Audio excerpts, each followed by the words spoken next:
Hello, I'm MC Toon, and I just did a quick intro. Skip the intro because I'm gonna assemble some Legos here.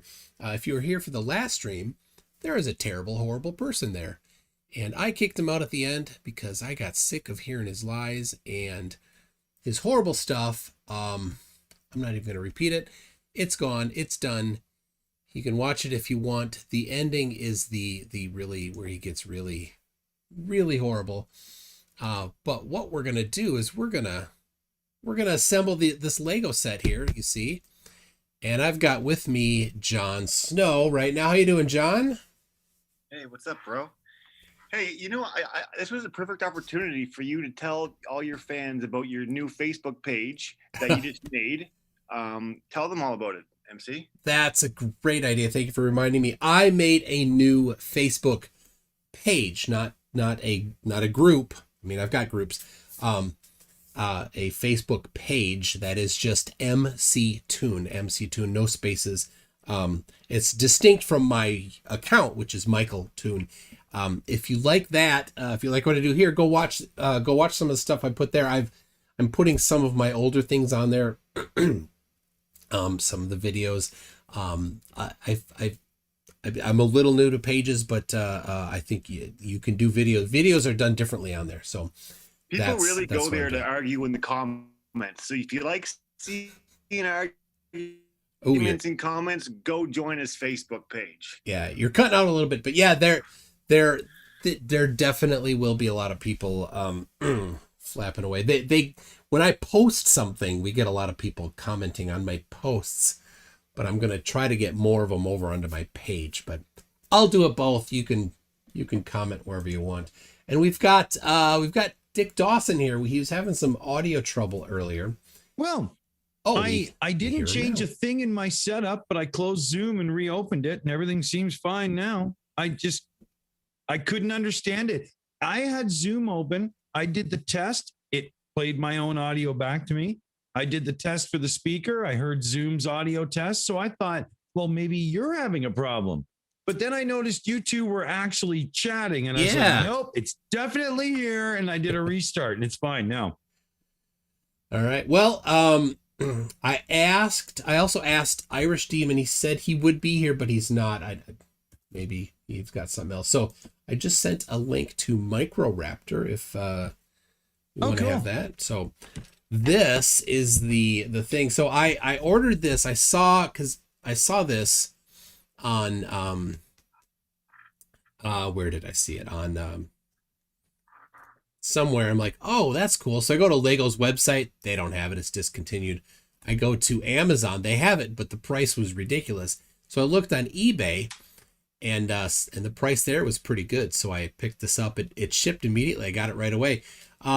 And if you'll notice I added these some pictures I got of them to some of my scenes in OBS here. So it's kind of fun to have these like exact like pictures on my stream. I did it a little bit because there's a guy, Roberto Reeves, who likes to tattle on me. He told me last summer he tried to contact my employer and tattle on me that I was doing videos against Flat Earth, as if any employer would be sad about that. Yeah, I remember this. And so the HR person contacted me, and we had a little laugh about it. And then again recently, he's like, what if I send a message to somebody at where I work? And I'm like, go ahead. And and then I posted the screenshots of him saying that, and then he's like, oh, I didn't actually do it. Like, well, you actually did it 6 months ago. Here's the screenshots of the conversation I had with the HR person, not the HR person, the social media person. So, but the reality of this is so funny. Somebody threatened to show you being educational and intelligent on the internet as if it was a bad thing. This is hilarious. Yeah, and somehow that would then get me in trouble. But no. Anyway, so the same person, Roberto Reeves, is like, what if I told Disney that you're using their Tron stuff? Because my logo, which is up in the corner. Let's see if I get my. Oh, it's yeah, right. yeah. It's right. It's right there. I'm not seeing your screen. I'm only seeing you. Yeah, I'm talking to people at home. They can see that the logo I use, the Tron logo, that I heavily. It's the same font, right? And I used to make my. Oh, I can't. It's hard. My goodness, it's hard to make this logo here. It's the same font, and. And I did some artwork. At doesn't exist to me. It doesn't exist to you, but everybody at home sees it because it's on my OBS screen and they're seeing it on screen. Okay. So you're one. There's like 30 people watching. I'm talking to them, not you. Yeah, I get it. Okay. Anyway, so he's. I'm like, go ahead. I'm not scared of this kind of stuff. So anyway, so he sent me screenshots of the email he sent to them. What a baby. I'm like, whatever. And I said, well, hopefully they'll see the awesome good stuff that I'm doing and then want to pay me to do it as in royalties and stuff. So anyway, welcome Micro Raptor. How are you?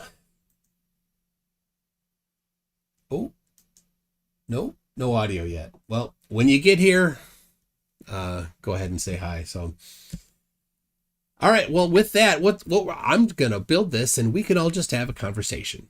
So, can we see what you're building? Can we get a close up? So, oh yeah, I can switch my camera so you see what I'm doing. So I'll do that because I have two cameras going. And really, what the fans really want to know is what is it going to take to get you to eat a ketchup chip? Oh, I have. Actually, something completely different to ketchup chips. Just, all right, well, we want to see. Just a second. It is worse than ketchup chips. Hello, Micro Raptor. All right. Can you hear me? Yeah, we can hear you now. So okay. Yeah, yay. I have here. You can't really see it. On the overhead camera. This is this I can't remember. All right, this is so my wife got for Easter. Everybody, she went to the store and got everybody a little treat. She got this for me. Cookies and cream cotton candy. Oh wow! Which tastes very nice. It tastes like cookies and cream. So that one she gave to me, and I'll have some of that. And then to one of my sons, you can see how full this is. Pizza cotton candy. Not good. That's weird. Not good at all. So Might be different. No. My goodness. But it gets worse. It gets worse. The green one is gonna be some like anchovies or jalapenos or something. It is not. Oh, it is pickle cotton candy. Ooh, I might like that actually. No. Oh, dude, that's 7 levels of wrong right That is, there. What the hell? So I tried a tiny little bit of it. And yeah, it's not good at all. It's hideous. One of my kids, she wanted, we were eating and we had some Chinese and we got the little dessert cakes came with it, right, for free. And she's like, Dad, can I have your dessert cake? I'm like, no, that's for me. I don't actually like them. I wasn't going to eat it. And I'm like, well, how about if you eat a bunch of this? So I got like a mouthful of it. She's like, okay, puts it in her mouth, runs to the bathroom and spits it out because it's so bad. All right, so I'm gonna need some motivation to eat. Well, eat that. I'll start with the cotton candy, not the cookies and cream. That I will eat right now because that's pretty good actually. My God, you're a brave man when it comes to your innards. Wow, it smells just like cookies and cream. I don't like the word abomination, but I think that might be it. I mean, that's good. That is good stuff there. Hey, Toon, Yeah. who do you think, out of all your years doing this, your biggest nemesis, your biggest flat Earth nemesis is? My nemesis? I don't know.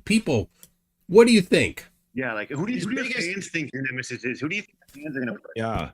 His biggest kill was Flat Out Hero and that $100,000 challenge or whatever, right? That was amazing. Yeah. 33 UC is your pet flirt, at least. 33 UC? Yeah, he's always... He's trolling me all the time. So I have here this is my OSI mug. You can see it there. There, so you know what's in there. What about your top 3 stalkers? Stalkers? Oh, yeah. Roberto Reeves, 33 UC. Those two are stalkers. Gary Wybenga? Gary Wybenga. Yeah. But nemesis implies that you are somewhat worried about them. You're a little scared. But I mean, I assume you're not scared of the flesh. You know how to defeat the arguments. Yeah, there's no flat earther that I'm like, oh, I wouldn't want to debate them, other than like that guy's such a horrible person, I don't want to have them on. So for that, my number just rose to 3. It used to be 2 before tonight. Number 1, anti-Semite, Nazi sympathizer, Flat Earth Aussie Jesus. He's number 1. Number 2, similar, Right the Hand / Chris Zielinski, who said, he said, no girl should ever be taught martial arts because they're weaker and they'll always lose. And then he got challenged to a fight with an MMA fighter and then lost to a girl. What a waste of oxygen that guy is. And now number 3, Latter-day Saints, who I'm not going to repeat, but you guys can go listen. Yeah. He brought nothing. And even if it was true that women are always weaker than men, wouldn't that be a reason to have women learn martial arts so it would be easier to defend ourselves? Absolutely, yeah. I've spent a good portion of my life studying martial arts and taught women and sparred with women. There are some that are particularly good, and so if I had a nemesis, I suppose I could find one there. When Chun, myself, Taekwondo, and all you have to do is look back into history and look at Bruce Lee, not a big man. Yeah, it doesn't take a big person with training to be able to handle a situation. It just doesn't. That's true. So, all right, well, I'm going to get started on this, but we've got Stringer News 1 said, he said for $2, take some take up serpents. MC Toon eats spoiled food. This isn't spoiled. This is fresh. Angel Gamer says, I beat you in hammer toss. Oh my goodness. So hammer toss is a game that we play with my friend that I shall call Ventor of Clio. He and I invented this. It's more him, where you just stand apart from somebody and you throw a hammer back and forth. A claw hammer, of course.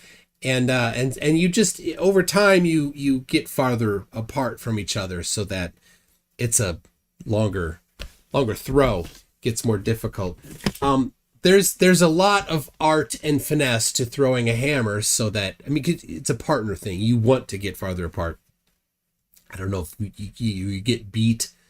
I don't know, whatever. Anyway, so yeah, you get farther apart throwing this hammer and we'll get 30 feet apart. I don't know. We didn't measure. So yeah, you want to throw it so that there's the right number of rotations, and then you don't want to catch it here. You're not catching it like here. You're catching it to the side. So if you miss, it falls to the ground. So there you go. Oh, let me. Well, All I right. got a question for you. Okay. Listen, we've talked about all the flat earthers that don't like you. We've talked about all the flat earthers you don't like. What about the flat earthers you do like? There's got to be one. That's another good question, John. Today, my favorite flat earther is Mallory. Yeah. She is just nice to talk to her. You were enjoying yourself for sure. Yeah, it was good. So other than her, who do I like? Kind of like I would. I think. Oh, what's his name? He's Canadian. But darn it, I forgot his name. I had him on twice, and he's on Facebook a lot. People in the word seems pretty nice, but I don't know if you have experience, if you've had him on twice. Who's that? Not me, is it, Tune? Is this me? You talking about me, isn't it? You're not a flat earther, John. Come on. I'm only joking.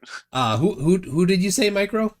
Effed Up World. Oh, Effed Up World. He's not Canadian. He lives in the Minneapolis, north of Minneapolis, like not too far from me. But yeah, I like him. I'd go hang out with him. No, it's I will think of his name. I liked him. I kind of I thought I liked Earth is Seriously Flat, Renee. But then he trapped a guy that was working on a light pole in a bucket truck. Okay. I'm like, yeah, that's not cool. No. What? Yeah. Now, he did not know that in a bucket truck you can still get down if the power's off, but he thought that he was trapping somebody. So yeah, the guy was working on lights shortly after the lockdown started, and he's like, you're supposed to be locked down. And he thought he was working on the 5G that of course he doesn't understand, and somehow even in his lack of understanding knows that it is doing something bad. Anyway, so yeah, he saw that the guy's just working on electrical on a not cell phone light, just a light. And yeah, he thought he trapped him there. So they don't know what. They just know that it's bad, but they don't know what it is. Yeah. So, all right. There's only one thing I want to know, Tune. What's that? If you could tell Nathan Thompson one thing and he'd listen, what would you tell him? Oh, I shouldn't say it in public. He can't say that live on his own channel, John. No, that's not possible. You can't say it on anybody's channel, really. Honestly, I would let you say that live on our channel anytime. Can I get some context on some Nathan Thompson? Because I have no idea who he is. I kind of see it in the chats, but really, what's the big deal about this guy? Tell us, Tune. He is. He's not the most vile and disgusting flat earther, right? That the three that I listed would hold that record more easily. And there's a few others. There, though, like right out there. Like, but Nathan, yeah, he's out there more. He's been around more. He has made it his career to suck money off of people. Does he have a following?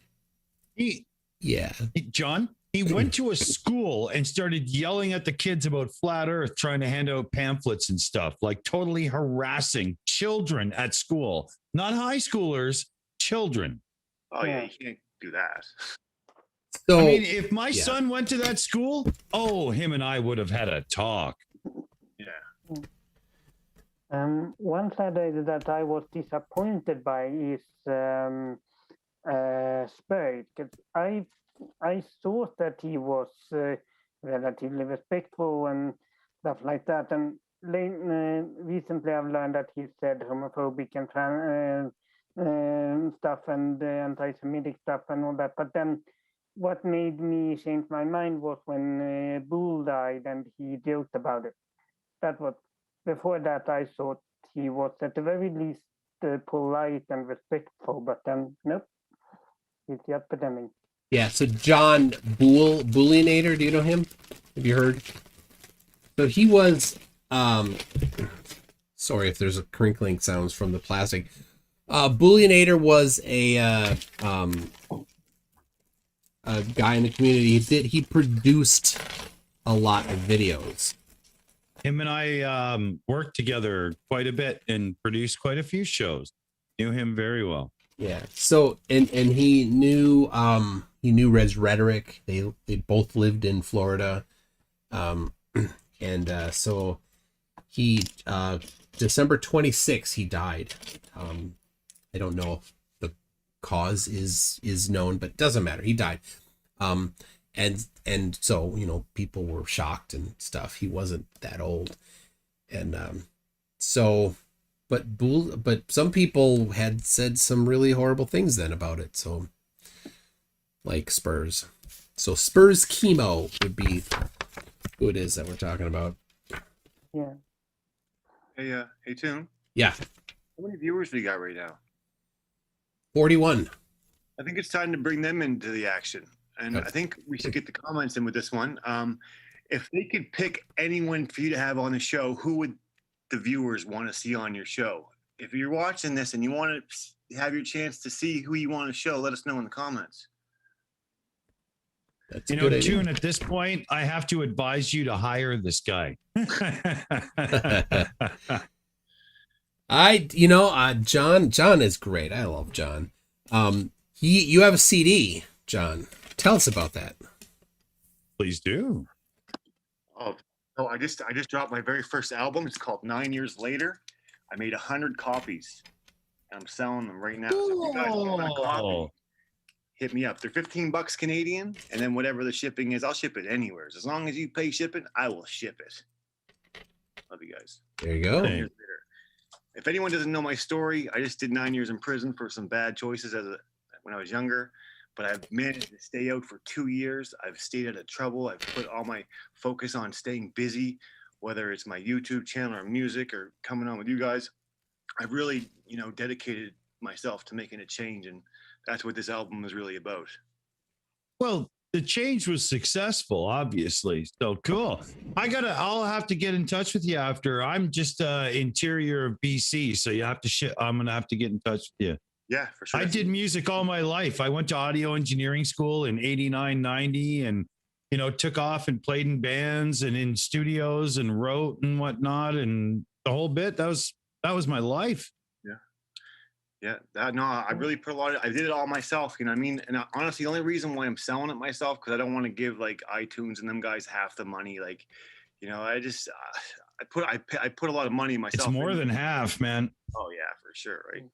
Yeah, come on. Let's be real here. For anybody who does want one, you can email me. This is my email. It's backwards, thanks to Toon, but I wrote it down here. Maybe Toon can put my email in the description. Hold on. I'll type it in. Yeah, I'll type it into the chat here. Wait, say it out loud. J Snow 7035 at gmail.com. And I'm handling it all myself, so I'll be doing the shipping. I'm doing it all myself. So you're really getting quality, and it's not being dealt with like digital. Everything's digital these days. I'm selling a physical copy. I'm going to sign it, and everyone who buys a physical copy, I'll also send them a free digital copy. That way, they can keep this sealed if they want to. Cool. Good thinking. I like that. You're an awesome person, Jon. So I'm glad that you got out of whatever it was that landed you in prison, and that you have been able to change. Honestly, man, every minute of the way, the odds were against me, and they still are. But it's one day at a time, right? Yeah. All right, there you go. It is also in the description. Nice. So there you go.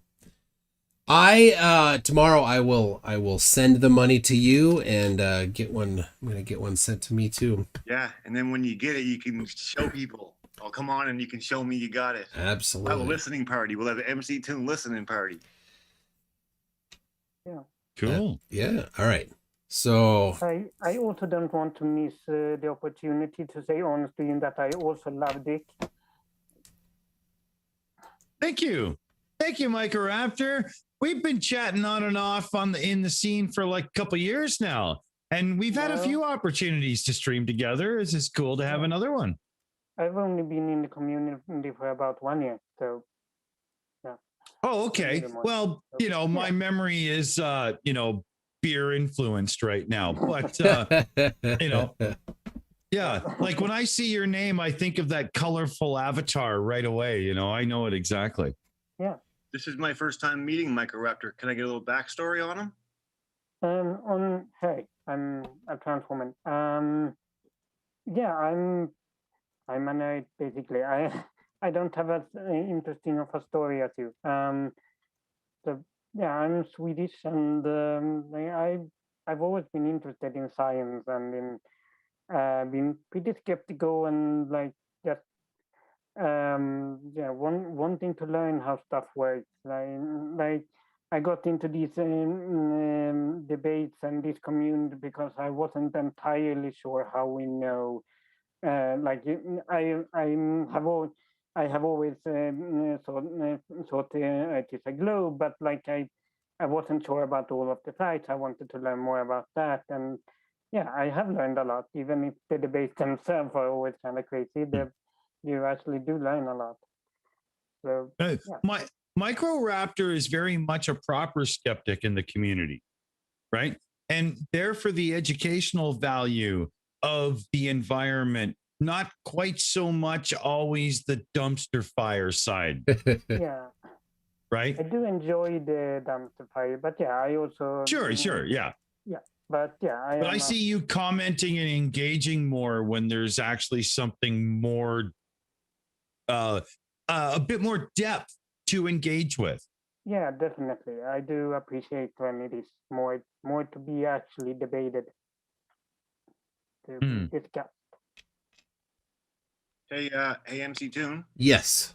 Can I get an update on what the fans said about who they wanted you to have on your show coming up? If anyone answered. Oh, let's see. Sean Hawkins says Danny Pratt.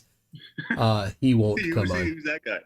Danny Pratt is quite a vile person as well. And yeah, he won't come on. Somebody else like said the angriest hot water repairman you've ever met. Yeah, he got the wrong part on here. Yeah, he does all his videos from his garage because we think his family won't let him in the house. And he's angry all the time. And yeah, he's pretty rotten. He did a thing where he put a he put this water tube over a grill, or as you call it in Canada, a barbecue. And he's like, how come the gravity of the grill isn't causing the water on the edges to go to the outside or to the middle or something like that? Like, it's tiny. It has such a little mass compared to the earth. And he thought it was a checkmate. Yeah. My God, that's one of the funniest Flurf videos I've ever seen. Oh, He really thought that the gravity from the grill or the barbecue should have kept the water in the center of the bendy tube as he bent it. But the water displaced itself down because the Earth's gravity was pulling it. Like, if you think the grill has gravity, don't you think the ground under your feet would therefore have more? I mean, oh my God, it was so funny. All right, we have joining us Angel Gamer. Welcome. Hello. Hi. Right. Who I mentioned in the earlier stream tonight had a puppy that is no longer with us. Yeah. He was 14 years old, and he lived a good life. Yeah. I have met that puppy in person, in fact. A very sweet little cute puppy. Yeah. He had arthritis, and it was to the point where he was having trouble walking and stuff, and the kind thing to do was to let him go. Yeah. Yeah. Poor thing. Yeah, my dogs are 13 and 14 about, and little hop along puppies. Yeah. So,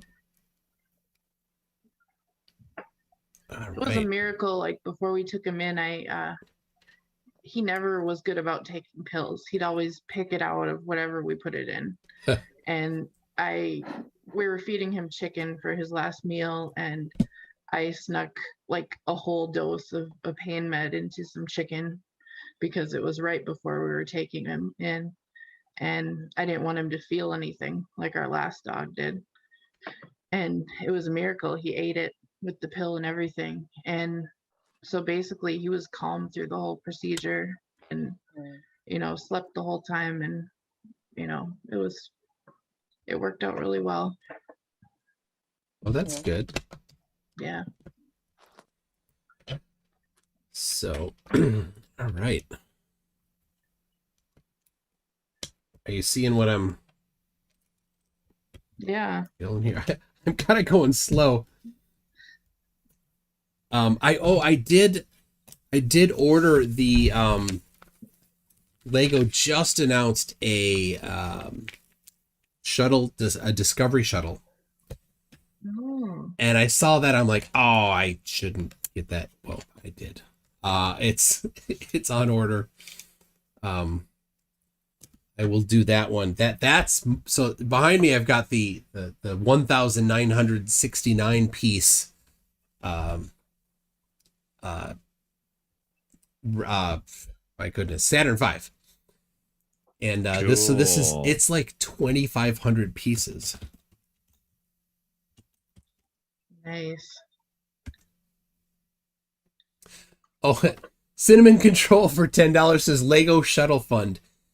Thank you very much for that. I absolutely that's where it will go exactly to fill that void that I just made.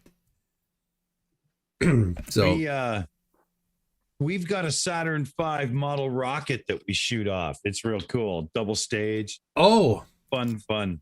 I remember. I think somebody did that in like the summer school class that I took or something. Which reminds me, the rocket I made landed on top of the middle school. I should probably go there and see if let's see if I can get it. Why are you I laughing? have a Lego Ecto 1. Oh, cool. I saw that one. That's cool. Oh, wrong piece there. I got it years ago. They're way more expensive now because I don't think they make them anymore. Yeah, Lego is, man, they are pretty good about that. They'll make something for a while and then they're done and the price just shoots up if it's cool. The Lego DeLorean is up to like $300 now. Ooh. Hey, Toon, can I ask you a question? Yeah. You got anything cool coming up for the fans to know about? I have, I got a couple cool things. I have next week, Roberto Reeves, who I just mentioned earlier. He is going to be on Tuesday, midday. It'll be midday.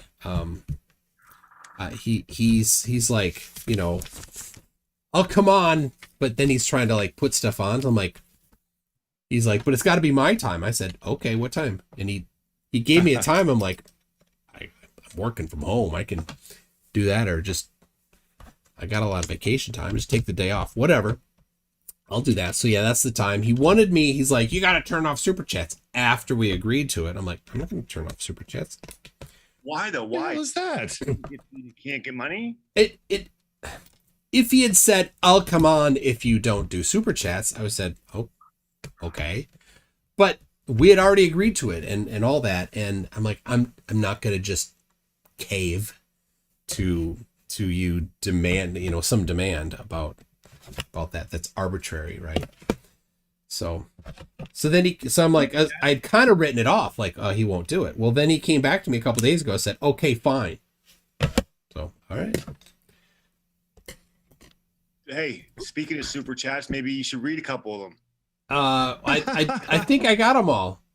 There was Like a couple. say, There's a couple new in members. So Super Chat. like Rick Sanchez and John Connor, new members. Thank you very much for new members there. I appreciate that. I'll get you in the scroll. You should start offering packages to him where you like give a personal shout out for every new member. You'll do like a 10-second video personal shout out. You do a short just for them. Yeah. If you want, people, let me know. I'll do what if you're interested. It'll be like one of those what do you call it, a cameo? It'll be a cameo, but it'll be just Toon. He's doing his own cameos. For those wondering, Jon Snow is actually the brains behind the channel, and Toon is just acting as a character. He went to drama school, and he is just the face and personality of the channel. I keep it together. He has a pretty face. Keep it all together. Jon Snow reminds me of Les Stroud, the Survivor Man, like accent and everything. The Survivor Man. Yeah, he's that. I like him. Survival, yeah, he'd go out and he'd be completely alone. He'd bring his own cameras and everything strapped to himself. Good show. Yeah. I think I do remember. Yeah. All right, so that was one thing, Toon. You got more things coming up. Come on, let's hear them. Yeah. Okay. So then later that day, 8:00 Central Time, is a guy that wrote a book named. Oh, not that guy, is it? Not Billy Zig. Okay. He is still adamant that I can't do super chats, but I just the book review I did on him is he's done. Steven, did it get accepted? I haven't seen it yet. I haven't checked. Stephen Patrick, he wrote a book called Gospel Earth. It's the same. It's always the same thing. It's like ignore every, measurements and let's just look at what the Bible says and my personal interpretation of it, ignoring, other people's interpretation of it. Mine is the only right one. June, but look at it this way. If we hadn't put science aside and just singly followed the Bible, what would the automobile look like today? So, I think it probably wouldn't exist. But yeah, so anyway, so that's his book. He actually, I'm going to save it. I have a screenshot of something absolutely ridiculous that he said in the book. He seems to me like a decent guy. So the question of who do you like? From what I can tell, I think I might like this guy. But yeah, he has a big error that young kids maybe sometimes make about the Earth, but he made it in the book and as a disproof of an attempted disproof of the globe.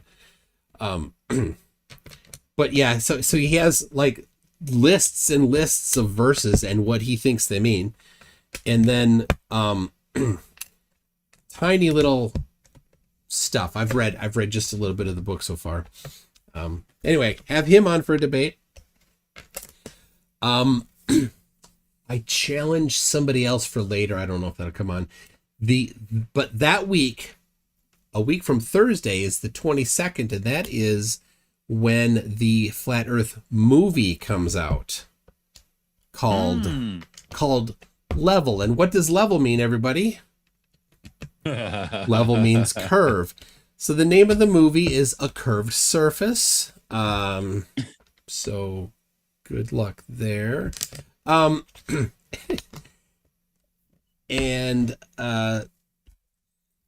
so I think I'm going to late that day do a review of it. Maybe we'll see what the day brings. Would it be accurate, Toon, to say level is relative, flat is flat? I suppose that works. Yeah. But they have redefined it, and you apparently you can't unredefine it. You if you watched the last stream, he just couldn't fathom that level didn't mean what he wanted it to mean. I just got it wrong because when you said what does level mean, I said flat, and I was completely wrong. So I just had to I was hoping no one even heard it. And I was just like, I didn't. You called yourself out right there. Yeah. So Matt Forrest says, would level be different on Mars? It would. The curved surface would have a smaller radius. Yeah. All right. So that's just the base. I'll show it again. all right, June. Oh. I know now. Listen, a lot of people have been kicked off your show in the past shows. A lot of people. Not a lot. There's got to be one person that is not allowed ever back again. That I have had on. Yeah, never allowed back. There's got to be one person. Well, the one tonight will He's not never be allowed allowed back. No, he's never allowed back What on. happened with him? I missed that show. He if you know the letter of the alphabet that comes before R, that particular conspiracy theory has ideas about what young kids are used for by the nameless, faceless they in order to keep themselves young. Oh. If you know what I mean by that, Yeah, he's the old. he said that, yes, which is basically adrenaline. So there's no reason to need it from it can be manufactured easily and cheaply. Why would you think? Okay, so people obviously believe this conspiracy. Yes. Why do people, you think, believe it? Because they're stupid. Number one. But it's like many other conspiracy theories. It confirms their bias. And people aren't looking for truth. They're looking for bias confirmation. Yeah, it's So- ego feed. Yeah, so they're like, well, all of the people, the elites are this way, and in whatever way that they want. But And is that stuff, that named substance, is that stuff real though? Can that stuff be? Yeah. Okay. yeah, it is real. It is. So, It is something that our bodies so- produce so naturally. There's a small chance that there could be people. Sorry, you were clipping out there a little But bit. this scenario is like straight out of a James Bond evil movie, though. That's what it is. It basically is. It is, yeah. We're in a movie. We're It- basically in the most horror movie we could ever be in. Yeah, And we're- it is LARPing too, right? LARPing would be live action role playing. So they think these things are real, but they're not. So the same group of people thinks that they're actually raised without birth certificates so that they can do things with them and permanently make them go nighty night. And then extract this particular easy to manufacture compound out of them. Didn't they claim that Barack Obama never had a birth certificate? Or wasn't that Trump? That's Trump a different, completely different conspiracy. So They did claim that, but yeah, it's a different Yeah. thing. it's a different one. So, all You're right. talking like clones that they have no idea. No, that they actually are like born in secret in tunnels under the ground. In fact, and then they never get to be outside, and then back in like April last year, May last year, they thought that the tents in Central Park were actually constructed right over the exits to the tunnels, and that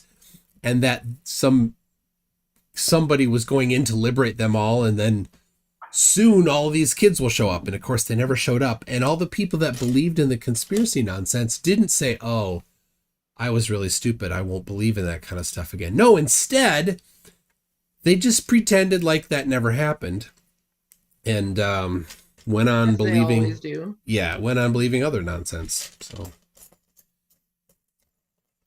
yeah.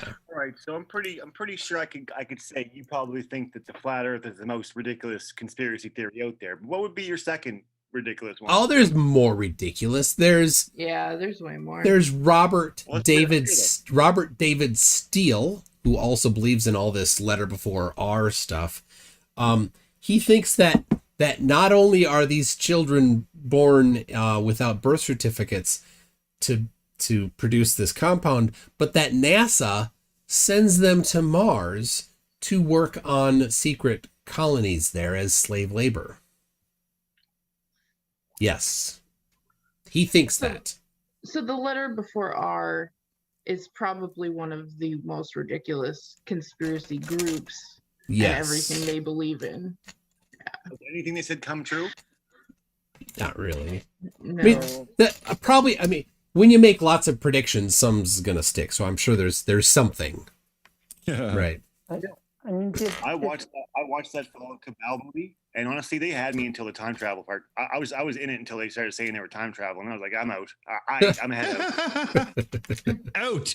I heard that. That's some East Coast right there. I heard that. Oh man. Oh yeah. Oot. My mother's side of the family is all Cape Bretoners and Prince Edward Islanders and stuff, and I heard that. Everybody. My dad has family in Saskatchewan, and theirs is a different kind of Canadian accent. What do you call the people from Saskatchewan? Do you have like a derogatory name for them? No. Farmers. Farmers. Farmers. That's Angel. My father is Prairie Boy, Manitoba, so similar, right? Yeah. There's not much there. But farmer's not an insult. Come on.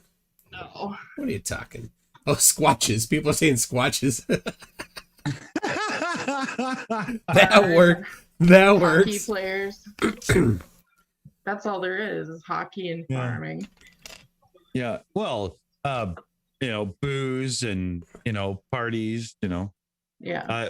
Rural Canada is just fun. It's just all there is to it. Yeah. I mean, if you don't know, you don't know. Yeah. I mean, at night, there's no city lights. I grew up in the suburbs my whole life. And when we went out there and visited at night, it is pitch black out, Oh, yeah. You can actually see the stars. And you see, just beside me here, I got a decent telescope, and I'm in a smaller area myself, central BC. And all I have to do is literally just go outside and set my telescope up, and I can see nebula and stuff. And it's but evening life in when you're in a small rural area in Canada, you can just go out somewhere and you find a field and everybody gets together and you can have a little bonfire, and you'll never see officers of any kind of law, and you can just simply be yourselves and do what you want to do. Yeah. My dad, when we were up there, decided to teach me how to drive. I was 14, and he's like, yeah, there's no big deal. We can drive here. What is I might have wound up with the van in the cornfield, but What? Nobody cares about that either. Come on, you can just cornfield it up all you want. It's called combining.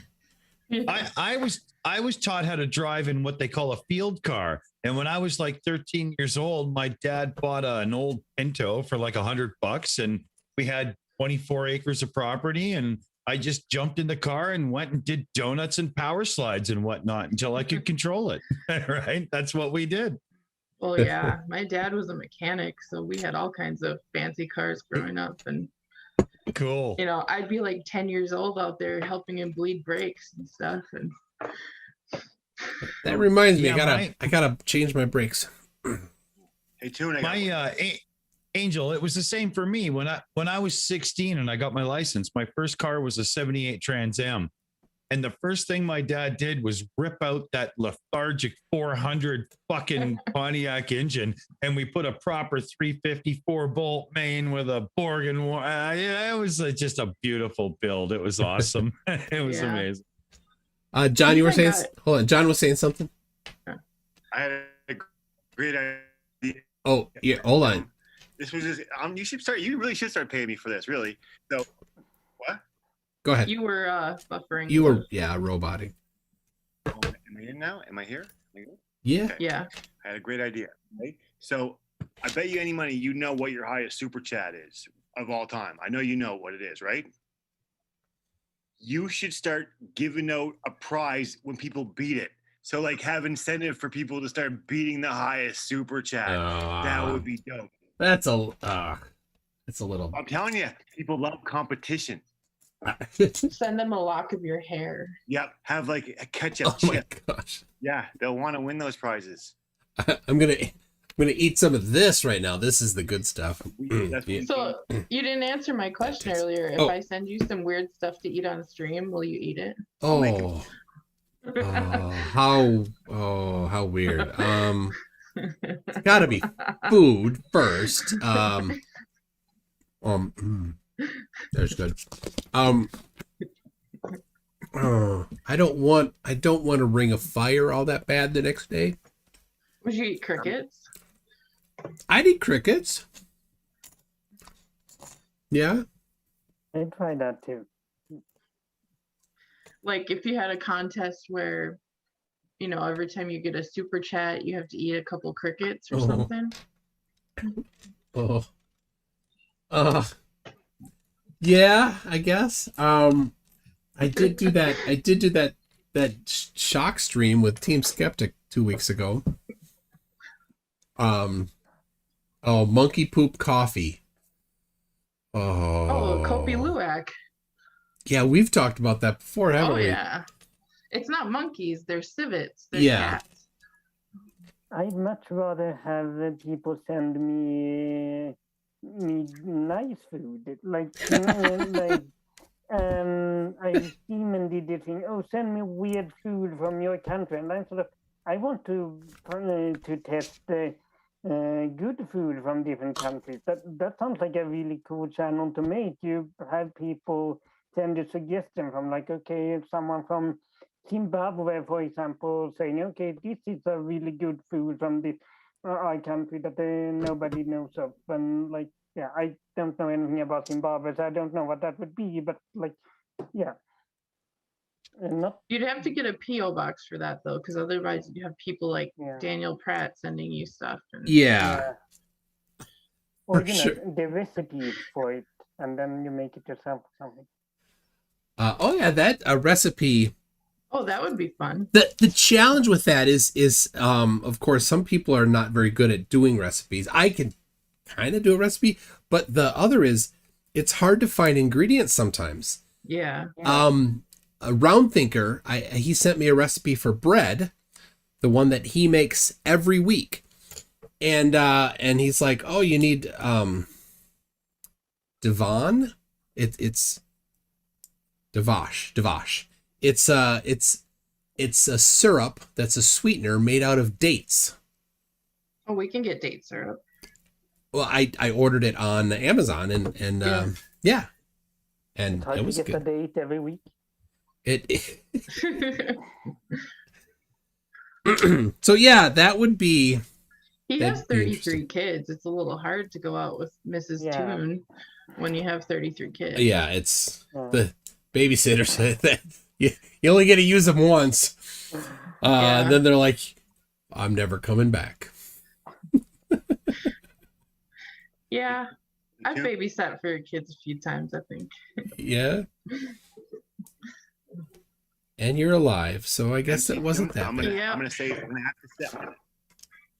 You're gonna what? I'm gonna have to say late. It's 3:00. I really appreciate you having me on. I'm probably gonna go to bed. All right, thank you, John. Everybody, check in the description. Send an email. Thank you. $15 Canadian. I'll be back next time. He said it was 12 o'clock. It was late this time, but I still came on just for you guys. All right, glad to have you, man. Thanks, guys. Nice meeting you. Take care, buddy. See you, Angel Gamer. See you, fans. So who's going to host the stream now? Dick, I'm leaving it to you, Dick. It's on you, Dick. I got you, man. Gotcha. Funny. He's good at that. He's always on me, like having me do the things that I should be doing, right, to promote myself. But okay, thank you for that, John. I found John. If Angel Gamer, you probably don't know, he had an anti-5G Facebook group. Oh. And I joined every single anti-5G group I could find, and then I would post videos on, and then I'd put a link to it in every single anti-5G group I could find for the 5G stuff I would cover.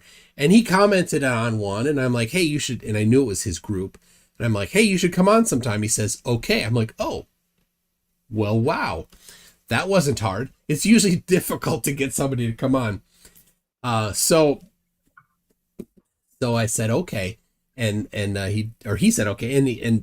But I could tell that he had a sense of humor because he had, he would post, the people that contact you to try to scam you on stuff. Yeah. He would converse with them, not to try to scam them back or anything, just to mess with them and have fun. And he'd post screenshots of those. And I'm like, oh, this guy's a lot of fun. Yeah. And stuff like, I can't talk now, I'm on the toilet. And then a picture of him on the toilet. So anyway, he came on, we talked. He's like, yeah, 5G might not be what I thought it was. There it is. So that's how I found Jon. And then the rest is like, he's just a fun guy to have on. All right. Stringer News 1 says mix pickle with pizza. I dare you. Oh, Stringer, how could you even? Oh, you're evil. That's I love pickle, and is it like sweet, like sugary still, or it's made out of it smells like artificial pickle. All right, I'm not okay. All right, just a little. All right, there it is. Well, I'll make it look bigger. There you go. Look how big that is. All right. Camera tricks. Oh. Um, I'm not kidding you. You don't are. do that.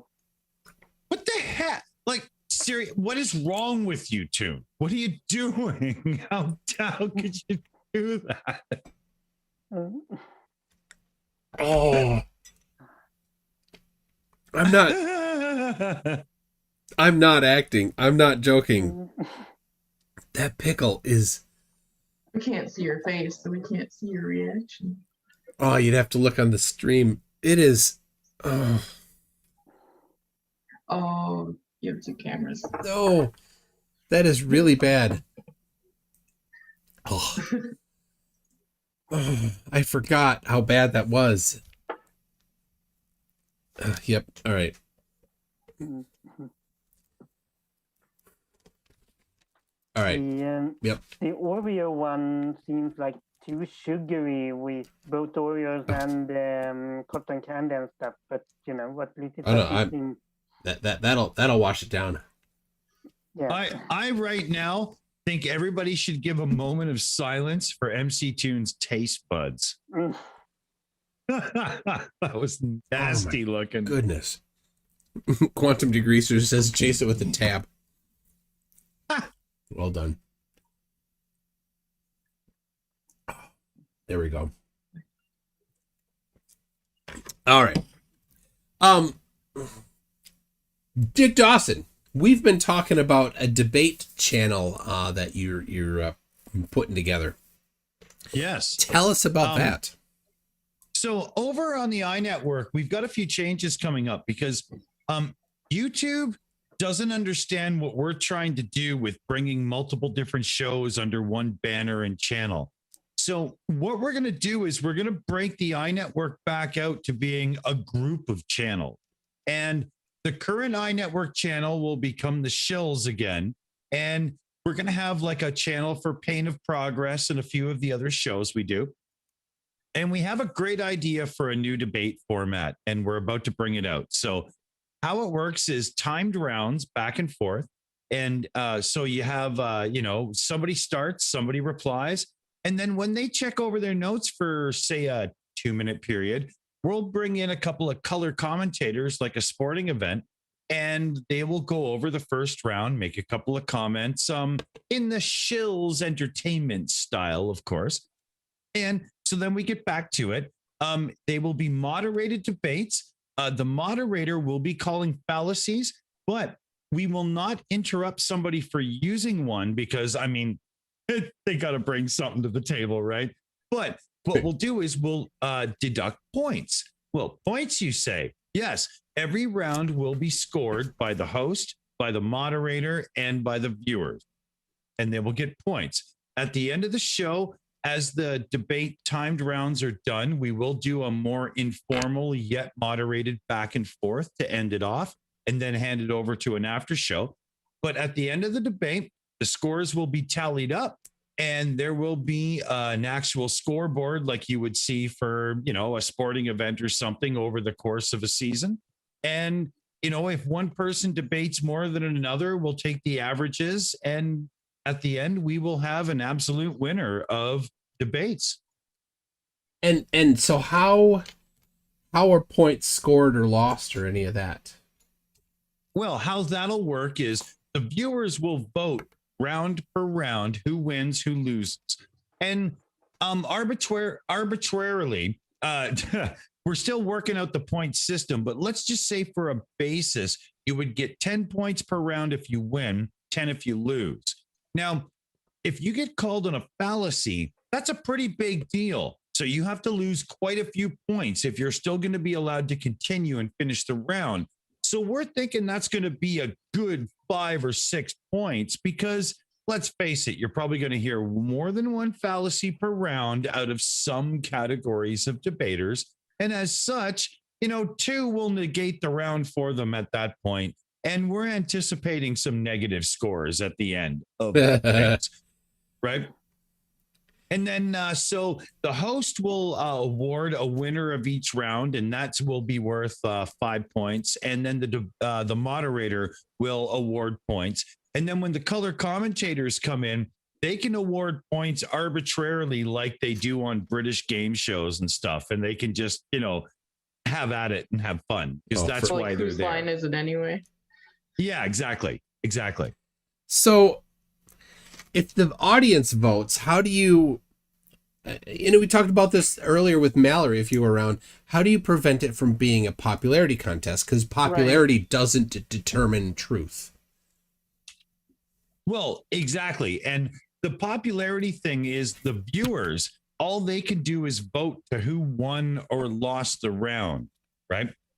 But if somebody has more people there, then that person wins. The viewer's vote is only 1% of the points per round because you've also got the MC, the moderator, and the color commentators. So when you add it all up, you actually get a much more fair playing ground than it did sound like in the beginning. Okay.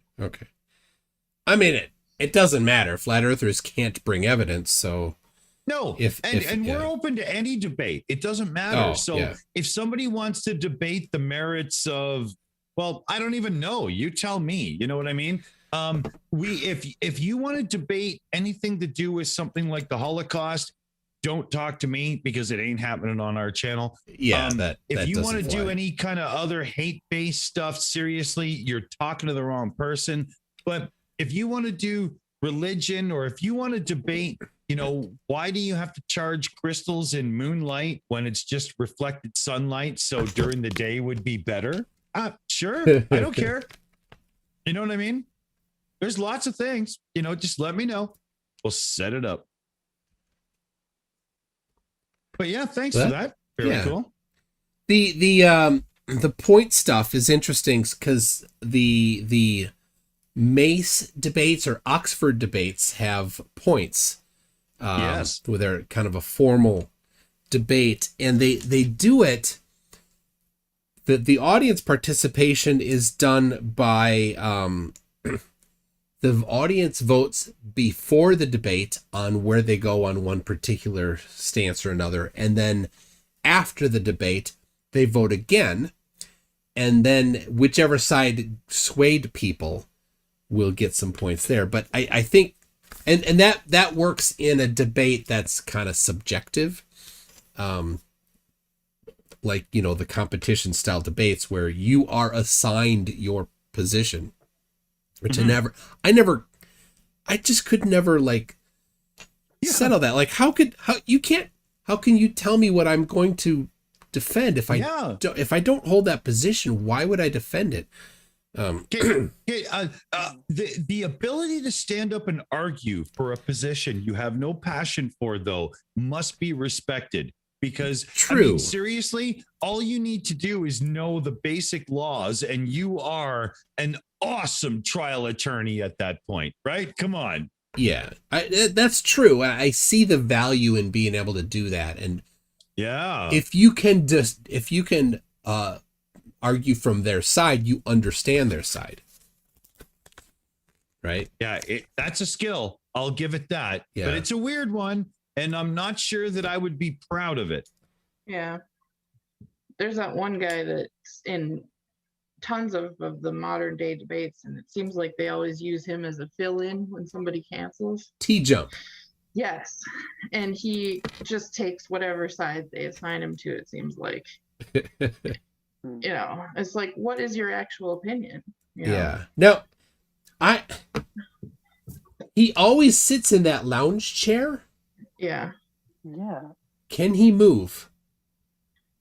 I don't mean to, I'm not trying to be mean. Like I've never seen him move. Yeah, Maybe he can't. I don't know. But apparently he lives in Minnesota here. Yeah, that's what I heard. So all right. It's starting to come together here.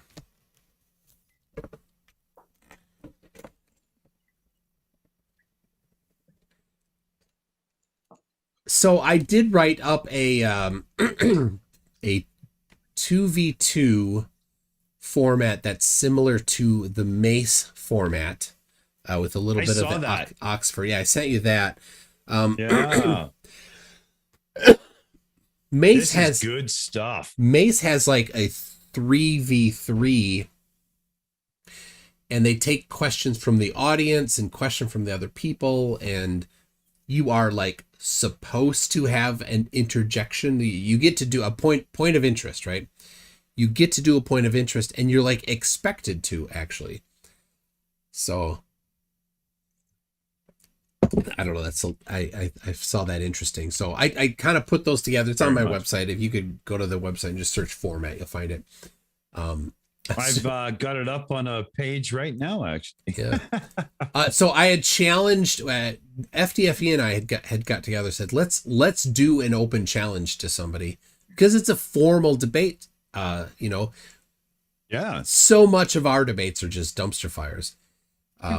Or FDFE especially. I try to not, but you know, that happened tonight with that's that in and of itself, Tune. That's why we came up with a different format where we're bringing in the color commentators and stuff to inject more of the humor and whatnot of it, and not rely so much on the debate itself to give that, because a lot of people really show up for the knowledgeable educational value of things. And humor is humor. I mean, nobody doesn't like to laugh, but when it's just three people ganging up on one and with insults and, you know, oh, what are the angles of this and that and so on, it just gets a bit old. You know, I just think that a lot of people are looking for more. Yeah. I mean, we all know flat earthers cannot do math.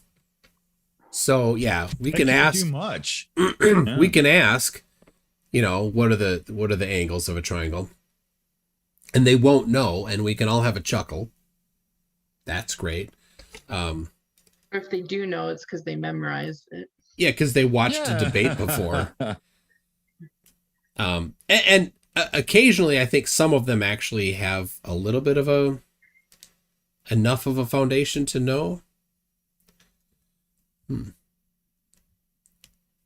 This is not going in well. You know, there it goes. There we go. When you bring up foundation, oh, sorry, Micro. I guess for some it is sort of like with how I think it is for Kent Hovind, that he knows like basic evolution, like the theory and stuff, but he's a grifter. He does it for the money, and I guess it's the same for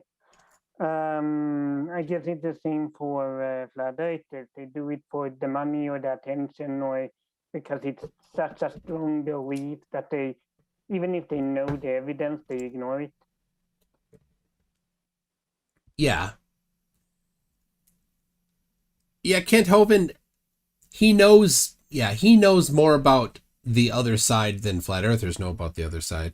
It's funny when flat earthers are like, I know more about the earth, the globe heliocentric model than you do. And then they can like spout off a couple things, like some memorized things like the radius of the earth and stuff like, but then they get things wrong, right? After they quote those 5 or 6 things, and then you're like, you don't actually know, do you? It's kind of wrong. They love to call fallacies. So do they get awarded points for calling fallacies, or? Oh, that's to you, Dick. I can just hear Nathan Thompson calling fallacy, 6 times in a row. Yeah, I suppose you'd have to evaluate if it was a fallacy, and so the moderator would have to. It'd be up to them.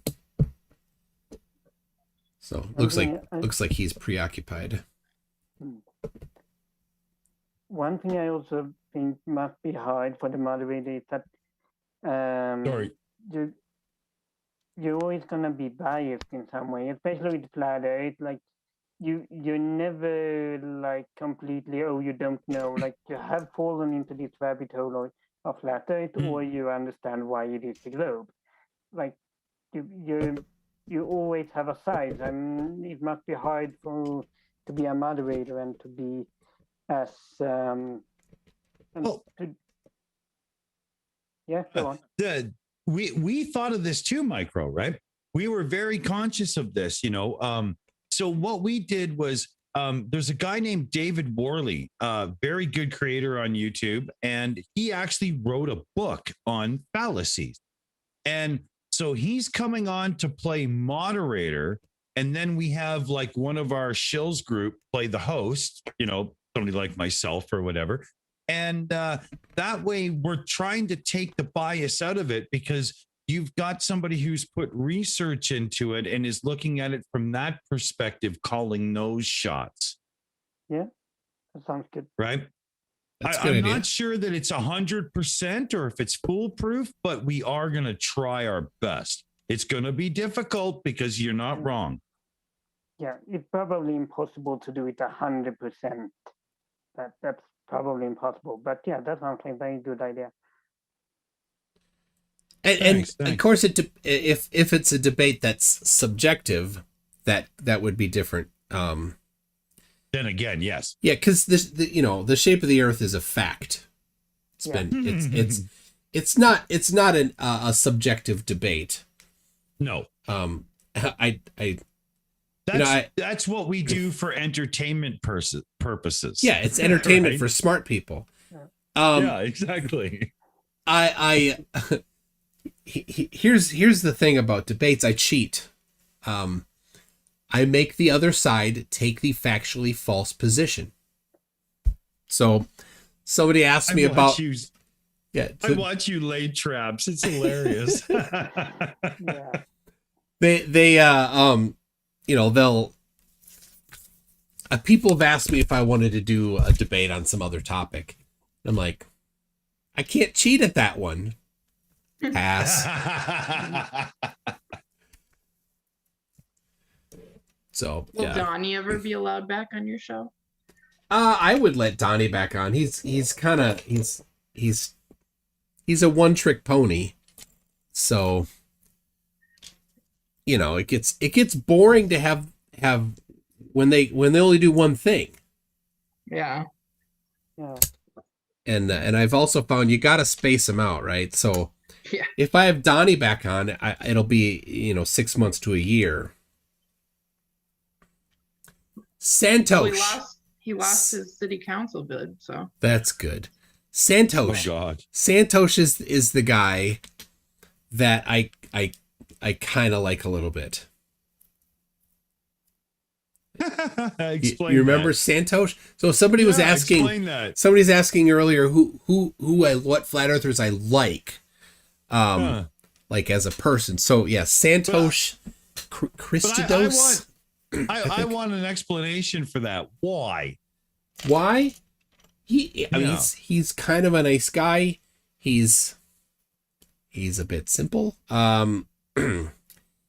He, I mean, they all are. So, all right. Somebody asked, what am I building here? I'm building Lego Tron. This right here. I'm building. So there you go. Tom. That looks so cool. So, all right. Why? That's about it. I mean, he's nice. Like he's been on mine twice. He was on FTFE, and he starts by sending a super chat saying, thanks for having me on. Like, Oh. Okay. I mean, I'm still gonna whatever. But yeah, glad that you you said the super chat, so thanks for that. Oh, here we go. Look at that. So this is the wheels. Oh, cool. I liked the debate on agree to disagree recently, where they debated racism in education in the UK, and it was like because often when it's the racism debate, it's like a extreme right winger versus someone who isn't, who is sane. But here it was like both of them were like they did it on a level where there actually was conversation to be had. I think that like both sides wanted people to be equal and for everyone to have the same access to education and all of that, but like it was more the level of it and in what way, and like there was an actual debate we had there, and that's sort of what Dick talked about before, like with enjoying the actual debates and when there's something to actually talk about. So yeah, and I enjoy that. Agree to disagree. They have nice debates. Not that Yeah, I like that channel. It's hard for me to catch it live because of the timing, but okay. Yeah. Where are you from? I'm in Minnesota. Okay. Yeah. I live in Sweden, so that's relatively close to. Yeah. Yeah. Why is agree to disagree hard timing for you? It's during the day. Oh no, it's usually at 8 our time. Is 8 it? p.m. Yeah. Usually. Oh. The last few that I've seen, it's like 1 in the afternoon. Oh. He may have had some there too, I suppose. I do love Creaky Blinder's accent though. I love the Welsh accent. It's like super over enunciated British. He says he doesn't have an accent. What are you talking about? Wait, I got a question for MC Toon here from the chat. Is it Fry or Free Jemmy? Can you ask MC Toon if he knows what the appeal is for Team Skeptic playing into the maybe I'm Mallory, maybe I'm not game? Good question. He likes to mess. I think you're the right guy to ask it to. He likes to. He likes to play around, you know. Look, Team was live on another channel at the same time that Mallory was live on your channel. So, but you know, it could be that he was just. It was pre-recorded. How did you prove that it's not pre-recorded? He programmed an AI, maybe. That's funny. I think the Flash had something to do with it. This has something to do with Flashpoint. Flashpoint? Yeah, it's a backwards in time comic book thing. My son loves this stuff, so it's, you know, fresh in my mind. Yeah. So, I've not met modern day debate James in real life, but a friend of mine knows him in real life, and I was talking to him while we were driving back from Florida, And because we're driving, and we're like, oh, hey, let's talk to this guy. I haven't talked to him for a while. And he's like, yeah. So I know somebody. He says, I know somebody that does stuff does debates on flat Earth. I'm like, what? You know somebody that does debates on flat Earth? And I'm like, so I asked him, well, who? He goes, oh, it's Modern Day Debate. I'm like, you know him? Like I've been on the show. He's like, oh, you have. So there, that's small world. Yeah. So I know. I won't divulge much more, but it's not just I know the same person. It's more than that, but it's kind of cool. I know somebody who works for NASA. Ooh. Ooh. Now, if you tell us, can you still live? I don't know. He worked for JPL and had some pretty direct contact with some actual missions. So, Cool. Professor Bell, works with is it the Israeli one, right? And also India? Yeah. He's fun to stream with. Wow, that guy is a weapon. Holy God. He's a smart guy. He carries a big stick when he's debunking. Oh, wow. This person I know that worked for NASA, they have 3 kids at the time, and they had just a couple bedroom house, and so he didn't have room for an office in their house, but he had an old VW Vanagon in the driveway, and that became his office.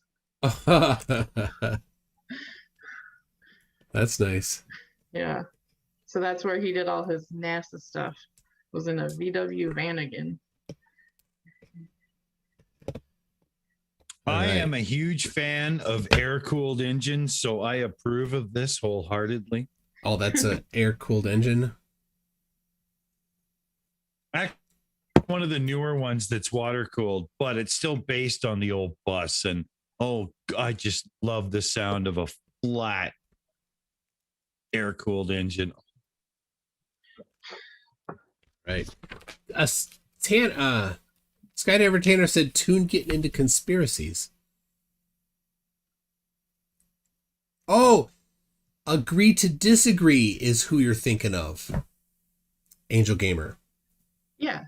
That's Creaky and Conspiracy Cats. That's what I was saying. Modern Day Debate is James, who I have that connection with, who is in the evenings, like 5 days a week. Yeah, I was talking about agree to disagree. Okay. I was thinking you were talking about Modern Day Debate. No. Okay. All right. I find, if I'm to be honest, I find Modern Day Debate is just a little bit too loose with the moderation. Oh, and yeah. A little bit too, please let this become a dumpster fire. And I've actually told YouTube to just stop notifying me. I'm not interested. So I think he doesn't moderate much, or at all, and he but I think that the other debates that are not Flat Earth probably don't get like that. Because he has more respectable. He doesn't moderate those. He usually has somebody else moderating them. Yeah, and there has been a few like atheist debates and whatnot where it still becomes very, everybody's jumping on each other, argumentative and stuff. And I'm sorry, but anybody who has any post-secondary education knows that's not a debate. That's just not how it works. Yeah. So, I haven't watched many of the others, so I guess I don't have too much experience knowing whether or not those get messy. What bothers me is like after he reads like a super chat question, and after somebody says even just a 1-word answer to it, all he says is, okay, juicy. Yeah. And he doesn't let them elaborate or respond or anything. And if you had a drinking game for how many times he said the word juicy during a stream, it wouldn't be good. Right. Yeah, alcohol And that's not poisoning is real. Don't do that. Yeah. Yeah. You remember that trip to Chicago with Pepto-Bismol. Yep. That wasn't pretty. No, sorry, people. Not telling you any more than Pepto-Bismol. And that I had to return the rental vehicle. Do I still owe you for the car wash? Nope. That was enough said moment. Yeah, anyway, so what were we saying? Modern day debates. Yeah. Okay, juicy. Yeah, it's more like modern day arguments. Yeah. In my view of things. Yeah. He does need to he does need to get better at moderating, and I have couple times I've said here is the format that it's going to be, and it's completely different from what he has done before. I'm like, especially if I know the other person. When you know it's coming, you want to put a few ground rules in, just like Aaron Raw. And he did that and it didn't work out. I mean, it's not a one-off, right? It's not a one-off. And that's what Crafty Kilo was trying to do, and he removed her from the debate. Yeah. And that a T-jump, ironically. Yeah. So he had a debate on abortion, and there were no women in it because he removed the women from it. Oh. I didn't watch that one. So Crafty was in there. She was supposed to be in it, but she asked a question because James decided not to moderate it anymore, and he put in a very, very outspokenly conservative Christian, one could say fundamentalist even, as the moderator. And that's not good. And Crafty Keela questioned it in an email to James, and he removed her from the debate and replaced her. She wasn't even asking to be removed or anything. He just automatically removed her. She just wanted to make sure who that moderator was so that she could prepare herself. Yeah. She did a whole stream about it after it happened.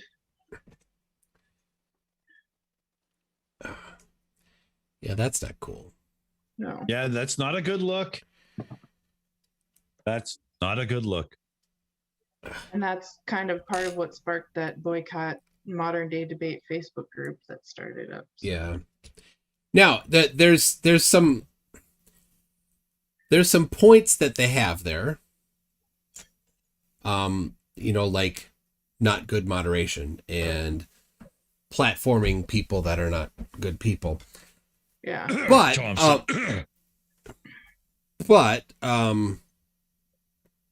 FTFE, when he's the moderator, he's not, it's a different type of not good, but he's not a good moderator either. No. It's part of the entertainment, but it's FTFE is a pit bull, man, and we know it, and that's why we watch them, right? Is why we watch them go at somebody. But come on. If you're gonna go bullet point by bullet point on why modern day debate is a problem, go down those same bullet points and ask, is FTFE the same? And I'll ask myself, am I the same? I think it's fair to ask those things. And I think that when I look at that list and I ask myself, is that true for FTFE? I'm like, yeah. And that's why we like it, right? But But there is of course a difference between being a good moderator and being a good debater. Yeah, and so I'm saying when FTFE is playing the part of a moderator, which he does sometimes. When somebody else is debating on his channel? Yes, yeah. Okay. And I mean, again, that's why we go. That's why we watch, because it's, you know. Yeah. But I have to evaluate it honestly. Is that the same criteria we're complaining about on modern day debate? And I have to answer that honestly and say, yeah, it is. So what do you do about it? I don't know. Yeah. Sometimes you embrace the hypocrisy. Well, I know what. Oh, sorry, Angel. Go ahead. Go. I was just going to say, James claims that he's a totally neutral platform, though, and I don't see that. Yes, I agree there, because the actions speak louder than the words, and that's why we've been struggling for months to figure out our debate platform and make sure that we have the outside moderator in David Worley and whatnot, and we have a platform where our influence and our bias is as removed as much as it can be, except for when it comes to the, obvious comedic humor you're going to inject, because, well, that's what we do, right? Yeah, it makes it entertaining too. So yeah. Yeah. At any time they set up a debate where Nathan Thompson comes out thinking that he's won because the other person quits, like Aaron Roth, I don't think that's fair, At the end of that stream, after Aaron Roth quit, Nathan had this big old chip on his shoulder, like, ha, I won this debate because he quit. Well, no, you didn't meet the requirements. Yeah, he lost before it started. Right. Yeah, but then you have to remove Nathan Thompson because he's going to act like that, and James doesn't want that. And that's where James should have ended the debate, but he wanted to still bring in the money, Yeah. And if he had ended the debate when Aaron Ra told him to, he wouldn't have gotten any money for the super chats and for the questions and for and there's Nathan Thompson and there's the short term versus long term. Yeah. Because he probably, because of that, will lost more people, more eyes, more super chats. But with the last time I was on there with Nathan and Austin, I started it. No, last time I was on there was with Right the Hand. Before that was Nathan and Austin. And I started that by saying, hey, how about if somebody super chats and asks a question, the person that it's directed to actually answers. And Nathan's like, of course he didn't. And the people, I remember the super chatters, they stopped asking him questions and instead asked the questions that were going to be asked to him towards me, but by rephrasing it with, the answer for the globe. I thought that was kind of fun. But I was like, I get to the end, I'm like, oh, okay, well, now it'll just be question after question towards Nathan, and he'll say, cool story, bro, and I don't have to do anything. But then I kept getting questions. I'm like, oh, I got to keep working now.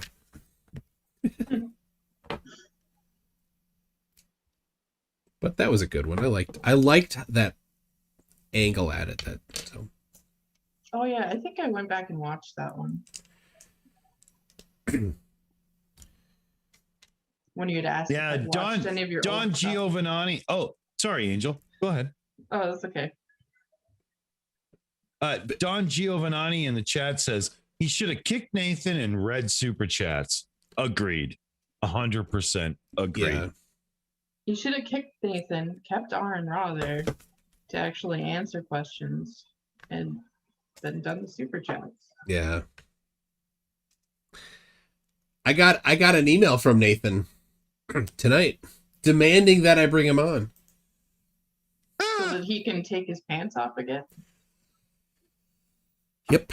He was, in case you missed it, he was stripping last time he was on my show and he got booted. He said, yeah, bring me on, you clown show. And then a euphemism for a kitty cat that also suggests that I might be scared.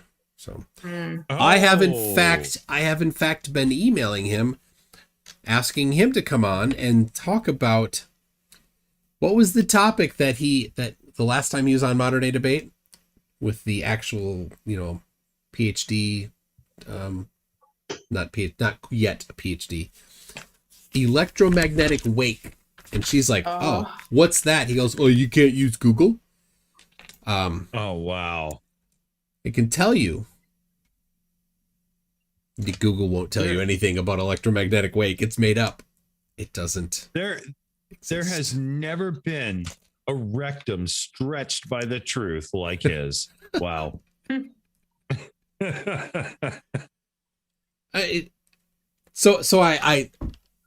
I studied electrical engineering, so he's not gonna snow me on electromagnetic wake. Which I would imagine he probably would if he were. I don't know. Maybe he's smart enough. Maybe he's not. But to know that, oops, I better not come on Tunes because I can't just say electromagnetic wake and then laugh when they don't know. Are you electromagnetically woke, bro? Bro? You gotta get woke, bro. Cool story, bro.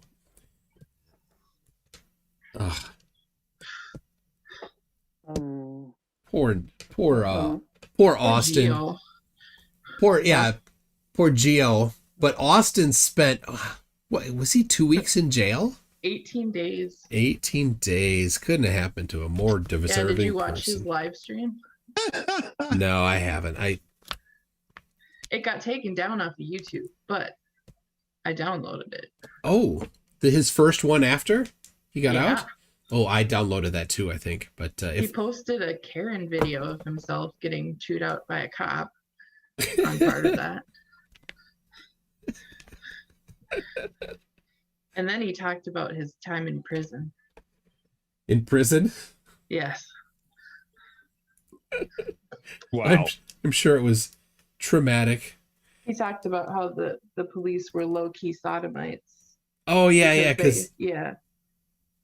they had to search him. Yeah.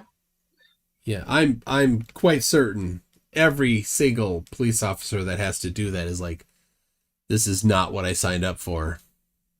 Why? Please no. Hannah Anderson is asking why he went to jail. He got caught with weed. A lot of weed. Yeah. Lot. His whole theory is that somebody who was in the RV but maybe had a beef with him and left the RV called the police and told them that there was weed in the RV and got them all arrested. Is Austin thinking that? Yeah. Oh, because other people have theory up. Other people have said that hypothesis. You mean? Yeah, that hypothesis. He brought that up on his live stream. Because I think Irish Demon had said something like that might be a possibility. While Austin was still in up the river. I don't know what's the euphemism for in jail. I don't know. Behind bars. No, like doing hard time. Yeah. Oh. No. Breaking rocks on the chain gang. Making license plate. You got. Yeah. It depends on the era and the movies and the TV shows you grew up with, right? Yeah. Is he a man of constant sorrow? Or is he more the type to, sing Roxanne in a cell on his own? I agree, Hannah. It is a waste of money to jail somebody for that, but there were other things in the RV too, and that they tried some First Amendment, Yeah, so it's in Florida during spring break. So while it is illegal in Florida, those those things are not well enforced anymore around the country. Yeah. And certainly in Florida, in of all places, Key West. Right. Yeah. You got to know Key West has got a certain odor to it over spring break that. Well, I mean, I was born in 1970, right? So growing up in a lot of the, heist movies that involve drugs and stuff, Key West is usually a player. Yeah. So to get picked up for that offense in Key West during that part of the year, I think takes some more than just you had some on you. Yeah. They found a distributable amount in the RV is what he had said, I think. Yeah. And there were also firearms in the RV, and that he was probably caring about it. They probably all were. Oh yeah. This is illegal search and seizure, and I want to speak to and your Anderson supervisor. in the chat. Ken Anderson in the chat says he got caught in Florida. What a dummy. It's amazing. Exactly. Yeah. Oh, these axles are just not quite long enough. Uh-oh. This here, and I had the same problem on the other side. The other one.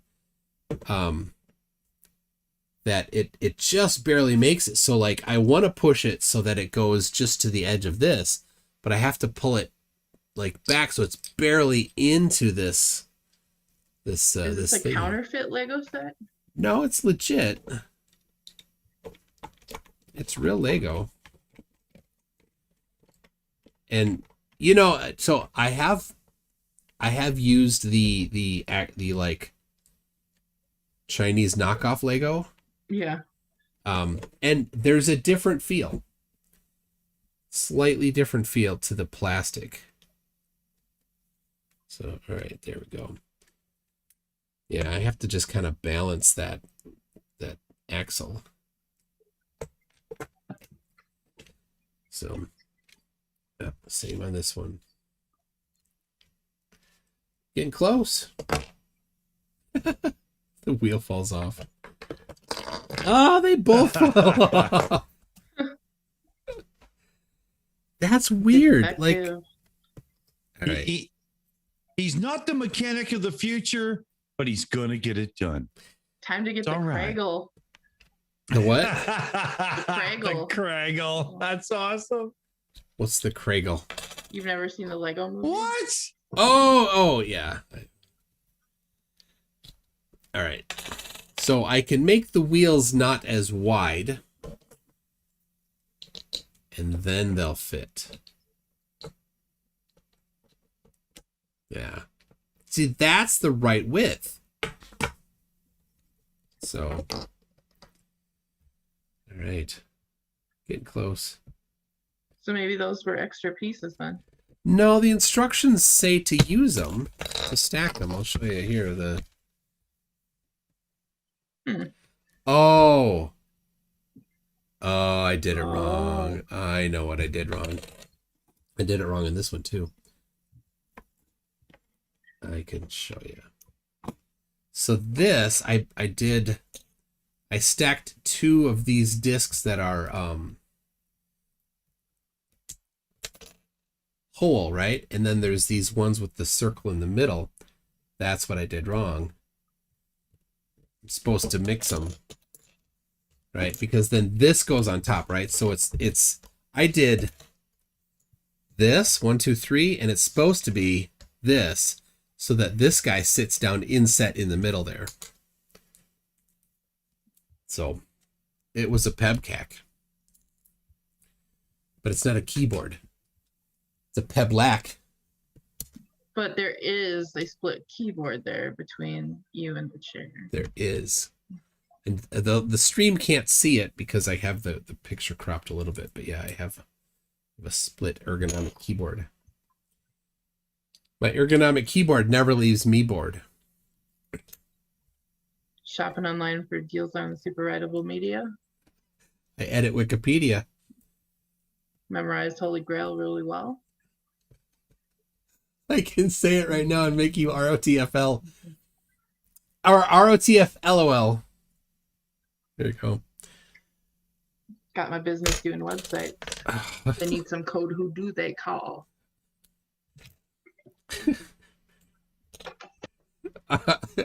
Oh my gosh.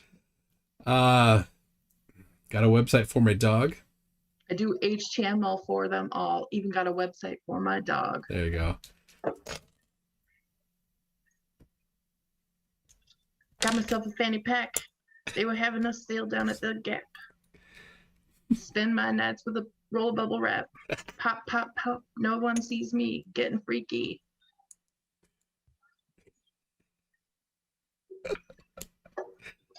Oh, What do Tune? What are you building right there? It almost looks like the barrel of an old 6-shooter or something. These are the wheels.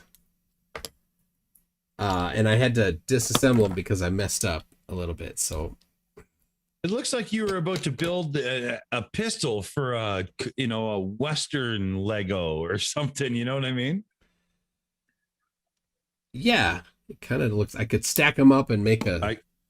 Yeah. I guess it's an 8-shooter now that I look, but you know what I mean. Yeah. Cool. All right.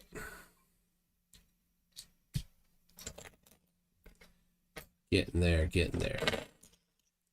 And they didn't include the little the tool. There's a little tool they give you in the bigger kits. Maybe it has to be the bigger kit, but that takes pieces apart. So I have this. I was just chatting with a little tool, but I don't think that's what you actually meant. So yeah, I'll leave that alone. All right. Yeah, I don't use my teeth anymore to undo Legos. Turns out I want the teeth to stick with me. Fair point. Yeah. Okay. There we go. Almost there. When I did the Saturn V, I had to do a couple times of big disassembly because one piece was 90 degrees turned or something like that. So that was, but I recorded it all. I'm like, should I edit that out? I'm like, nah, that's part of the deal. Who doesn't make mistakes when making Legos? Yeah.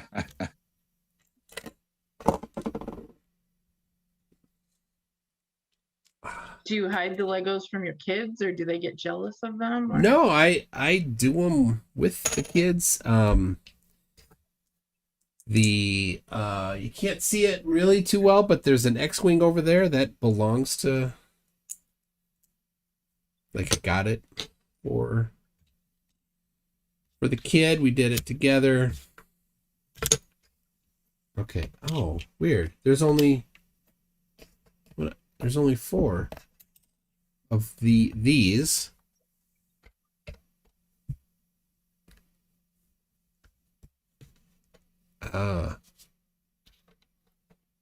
Maybe there's it's one side or the other, because there's this little blue thing here, and it sticks out on one side and it doesn't stick out on the other. I wonder if that's something. I don't know. I'll see. Can we do a public service announcement right now? Okay. This is your brain. This is your brain on alcohol. This is your brain on alcohol building Lego. Not Who doesn't drink like alcohol? No, never. Maybe occasionally. Yeah, not excessive is the thing. No, I don't. I don't either anymore. I do not like since Pepto-Bismol. I don't like the feeling. I don't like the feeling much, actually. So I do remember one time we were all in your kitchen, and MC Wife was making a new dish. She wanted to make tequila lime shrimp, and she had you bring a bottle of tequila home, and we all dared you to take a shot because we thought it was so funny that you didn't drink alcohol. Yeah? Yeah. I think you did. Probably. And then you just shrugged.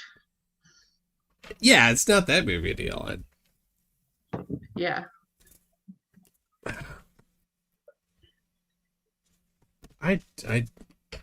These wheels.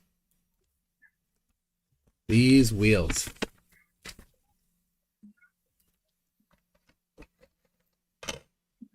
So. Oh, there's more. They're right here. Look at that. Ah. Okay. Now was that a little tool in that box that I saw? No. No. There's one in the other room I could go get. Oh. Now it fits much better. Yeah. It looks like a little wrench. That totally fits. Okay, we're in the home stretch.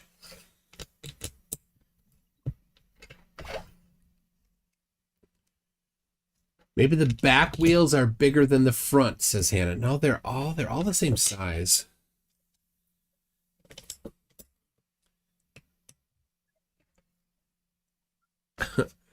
David Oliver, I used to play on Spectrum, Centipede. There we go. I played on an Atari 2600. Played E.T. on that thing.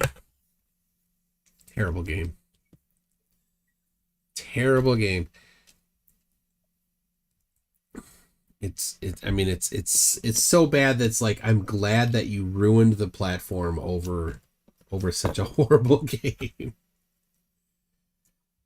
Dick, did you play E.T. on 2600? Oh, I remember when that came out. Funny enough, you bring that up. And I remember at the time when ET came out, we had gotten rid of our 2600 and we had an Intellivision and a ColecoVision at that time. Oh, yeah. I think we had my father was the import purchasing agent for one of the bigger North American department stores at the time. So, you know, during the predominance of the IBM PC, I had a lot of those systems and it was really, really cool. But that was one of the ones that was more fun and engaging. Definitely. The E.T. was? Yeah, because when you sat down and you started to play it, it was so hard to figure out. I mean, I remember playing the Indiana Jones one where you had to do, and it was crazy. But the problem with the ET cartridge was at first you felt like you were doing something cool and unique, and then you started falling in the pits. Oh, and the then pit. You started, right? And then you started actually really getting into the depth of the game, and you realized there was no depth. What there was a bunch of convoluted BS in your way to make a simple thing take a long time. And wow, it like this was pre-internet. And it didn't take long for the word to get out, and nobody wanted that game. Yeah. The rise and fall of ET was astronomical. Wow. You know, we got it. You know, my buddy got it, and we were like, yeah. And then within 24 hours, we were like, wow, that sucks. It was unbelievable. Yeah. So I remember getting Pac-Man on 2600, and it was disgusting. Like the Pac-Man didn't turn when you went up. Pac-Man didn't go up. Oh, yeah. Or even just how bad the maze was. or the flicker of the ghost due to the sprite limit. Like, it was so bad. But it wasn't the game system limitations, because they did Ms. Pac-Man and it was good. Way better. It was actually Pac-Man and a few of those games. As far as I know, looking into this stuff, I'm a big retro guy when it comes to gaming and computers and stuff. I know 8-bit history to the point where people go, wow, get a life. But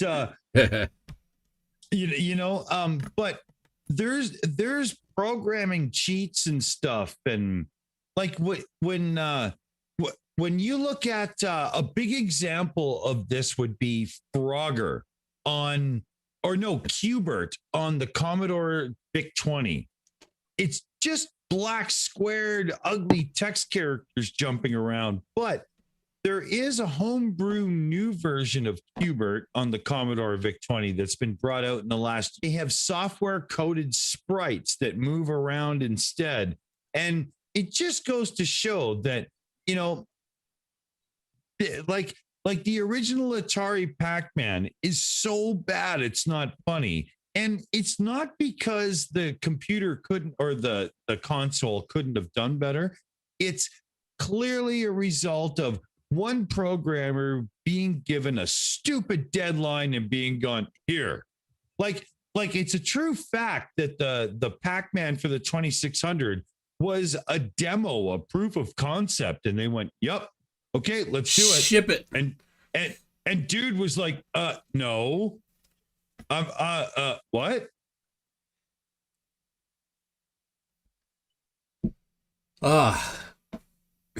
Well, there it is.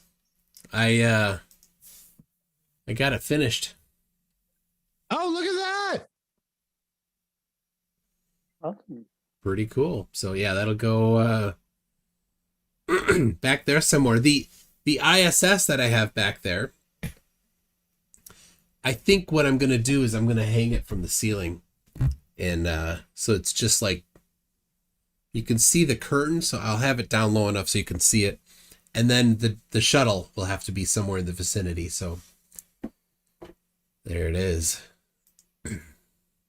You know, over on our group there, Toon, Mike Bertelson just got a 3D printer.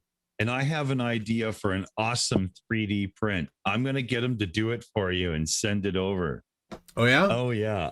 Yeah, I have a great idea. Gonna be good.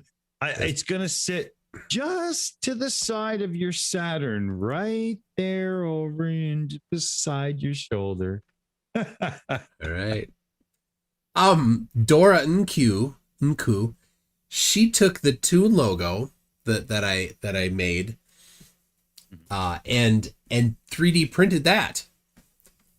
Oh, cool! But now she's over in the Netherlands, and I'm like, that's too far to ask to ship, and it'd take a year. So I asked her instead for the file, and I'll find somebody here. Oh yeah, I've got a robo printer with a foot by a foot by a foot build, but I've got it apart right now because I'm going for a dual extruder and whatnot. And trust me, Toon, if you don't want to lose hours of your life, don't get a 3D printer, because literally you can waste 4 hours just watching it. It's crazy. They're so cool. Yeah. I've seen them print in video, and like, why am I still watching this? Yeah, exactly. The nice thing about video is you can play it back faster, but in real life you can't. Yeah. Yeah. I printed a T-Rex skull, and it was 3D scanned, like dug up from the ground and 3D scanned. And I printed it in glow in the dark. And then I printed like a stand stick and a base for it in black. So when I turn the lights off in my son's room at night, there's this glowing T-Rex skull hovering over his dresser. And it looks cool. It's awesome. That's cool. Yeah, I would descend into madness if I had a 3D printer. It would consume. So yeah, I will avoid that. I know myself. I can't. All right. Well, I am going to wrap it up. It's been 3 streams tonight. A lot of what an up and down, or down and up, or whatever. Mallory was just nice to have on, and that worthless piece of waste of human flesh, lying scumball guy. He's horrible. But you guys, it's been great talking to you. Thank you to Jon Snow, who's left, to Microraptor. You still here, Microraptor? Yeah, I'm here. And to Angel Gamer, thank you for coming on. Yeah. And doing a little Weird Al. I hope people enjoyed the Weird Al, and I kind of missed a little bit of the lyrics there. I'm sorry, but I can say you're getting old. Yeah. I am 13 now. I know. Yeah. As I walk through the valley where I harvest my grain, I take a look at my wife and realize she's very plain. But that's just perfect for an Amish like me, because I shun fancy things like electricity. At 4:30 in the morning, I'm milking cows. Jebediah feeds the chicken, and Jacob plows. Fool. But I've been milking and plowing so long that even Ezekiel thinks that my mind is gone. I'm a man of the land. I'm into discipline. Got a Bible in my hand and a beard on my chin. But if you finish all of your chores and I finish mine, then tonight we're gonna party like it's 1699. There we go. Very nice. That song. I love that song. So, all right, people. With Miss Florence Henderson churning butter. Oh, I know. I envision you both with accordions right now. I will have to take up the accordion right now. All right, and thank you, Dick Dawson, for coming on. Oh my goodness, it is time to get going, people. We'll see you later. Bye. Hit that button. I hit the button. I hit it. Bye.